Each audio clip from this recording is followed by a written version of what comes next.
J'avais l'impression que la France savait depuis longtemps que l'accord n'allait pas pouvoir être tenu. Et je pensais vraiment, honnêtement, que c'était le cas, que vous étiez au courant. Mais quoi qu'il en soit, nous avons fait tant de choses ensemble, ce qui signifie que rien ne pourra briser notre relation. Et quoi qu'il en soit, je souhaite rester à vos côtés. Le 15 septembre dernier, les États-Unis, l'Australie et le Royaume-Uni ont annulé un contrat à hauteur de 56 milliards d'euros qui prévoyait la livraison de 12 sous-marins français. La France en est sortie humiliée. En juillet, le gouvernement allemand annonçait qu'il allait acheter 5 avions de guerre à l'américain Boeing. Il travaille pourtant étroitement avec l'industrie militaire française, profite d'un transfert de technologie important issu des entreprises françaises. La France tente, elle, de s'appuyer sur l'Allemagne pour faire émerger une industrie militaire européenne indépendante des États-Unis. Mais les Allemands, eux, continuent de se fournir auprès des Américains. Quel est le point commun entre ces différents camouflets diplomatiques ? Loin d'être des échecs isolés et sans lien les uns par rapport aux autres, ils découlent tous trois de l'orientation géopolitique du gouvernement d'Emmanuel Macron.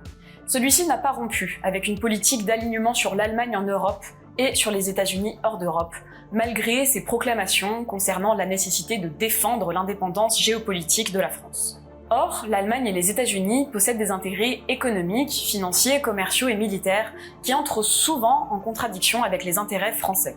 Dans le contexte d'un rapport de force défavorable à la France, il n'est pas étonnant que cette politique d'alignement sur les Allemands et les Américains conduise le gouvernement français à une succession d'humiliations.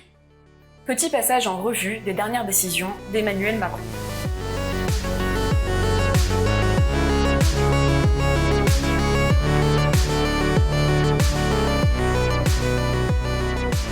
L'affaire australienne va bien au-delà de la simple rupture d'un contrat d'armement.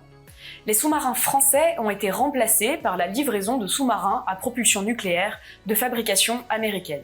Cette commande accompagne la mise en place d'une nouvelle alliance stratégique entre les États-Unis, l'Angleterre et l'Australie, baptisée AUKUS.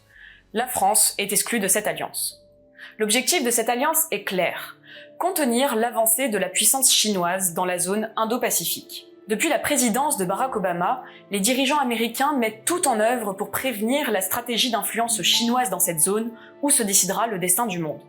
L'Empire du Milieu se constitue un réseau d'alliés en multipliant les investissements civils ou militaires dans des zones portuaires en Birmanie, au Sri Lanka ou encore au Pakistan. L'objectif est de sécuriser au maximum une route allant des mers de Chine et d'Inde au canal de Suez. En réaction, les États-Unis ont fondé le dialogue quadrilatéral pour la sécurité.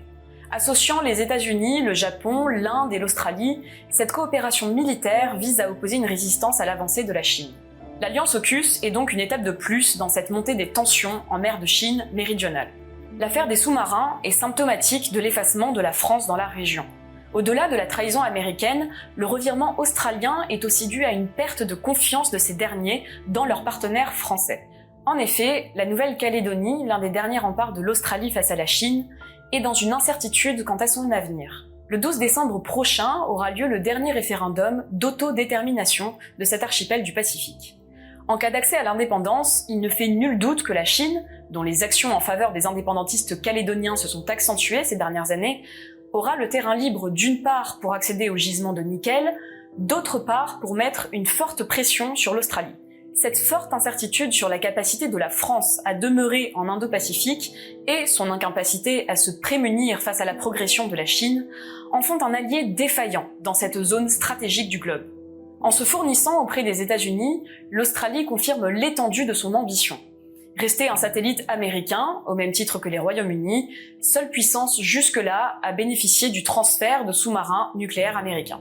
De son côté, Emmanuel Macron affiche lui une volonté de coopération militaire franco-allemande destinée à poser les bases d'une Europe puissante, indépendante de la Chine et des États-Unis. Pourtant, si la France a engagé ses entreprises, ses technologies et ses brevets, l'Allemagne, elle, continue de se fournir auprès du complexe militaro-industriel américain et n'affiche aucune volonté d'autonomisation à l'égard de Washington. Le programme Système de combat aérien du futur, SCAF, est l'incarnation des errements du projet d'Europe de la défense. Il a pour but de produire un modèle d'avion de combat sur la base d'une coopération franco-allemande. L'Allemagne impose ses entreprises moins expérimentées dans les projets pour bénéficier à moindre coût d'une remise à niveau de leur savoir-faire en prélevant les technologies françaises aux dépens des besoins opérationnels et de l'intérêt du projet. Au sein du projet SCAF, l'Allemagne a imposé son motoriste MTU, dont la contribution au programme de turbocompresseur pour l'avion de transport A400M n'a pas été une franche réussite, aux dépens du français Safran, qui fait partie des meilleurs motoristes au monde. Pourtant, en collaboration avec le Royaume-Uni, la France aurait parfaitement la capacité de développer son propre avion de combat. Elle peut recourir à Dassault Aviation pour la plateforme aéronautique, à Safran pour le moteur, à MBDA pour les effecteurs déportés et à Thales pour les capteurs, l'intelligence du système et les liaisons de données. Tant d'entreprises qui possèdent des technologies, des savoirs et des brevets convoités par l'Allemagne. Alors que la coopération militaire franco-allemande est justifiée, en France, par la volonté de construire une Europe de la défense indépendante des États-Unis, l'Allemagne, elle, n'a aucun scrupule à se fournir auprès des États-Unis. Récemment, le gouvernement allemand a annoncé acheter 5 avions P-8A Poséidon à l'américain Boeing pour 1,43 milliard d'euros, alors qu'elle aurait pu se fournir sur le marché français. Il devient évident que seule la France croit à une défense européenne autonome. Les Britanniques et les Italiens se fournissent auprès des Américains. Les Allemands, eux, profitent de la naïveté française pour réarmer et obtenir des transferts de technologies françaises à moindre frais, tout en se fournissant en technologie américaine lorsque c'est nécessaire. En l'état, une défense européenne ne peut être que le cheval de Troie des États-Unis. L'Allemagne ne cesse de s'appuyer sur la bonne volonté française pour rattraper son retard technologique. Mais les choses ne s'arrêtent pas là. Le président de la République a bien nié vouloir confier à l'Union européenne son siège de membre permanent au Conseil de sécurité de l'ONU. Cependant, Roland Lescure, porte-parole de La République En Marche et président de la Commission des affaires économiques de l'Assemblée nationale, propose que dans 10 ans, ce siège soit confié à l'Union européenne.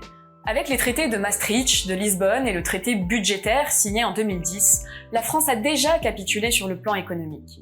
Ce sont les principes allemands qui dictent la politique économique européenne en matière monétaire, budgétaire, commerciale et de concurrence. Abandonner la prééminence française en matière militaire et diplomatique revient à confier les clés de l'Europe à Berlin. Les actions diplomatiques, les décisions commerciales et les alliances géopolitiques d'Emmanuel Macron contrastent fortement avec sa volonté affichée de défendre l'indépendance de la France. Tout à son désir de faire du couple franco-allemand le moteur d'une Europe de la défense, le président continue de brader les intérêts stratégiques de l'industrie française au profit de l'Allemagne.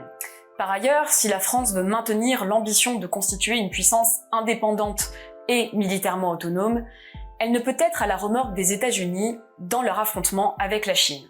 La France doit rester une puissance de paix et défendre ses intérêts dans la zone Indo-Pacifique, ainsi que le respect de la liberté des mers et du droit international.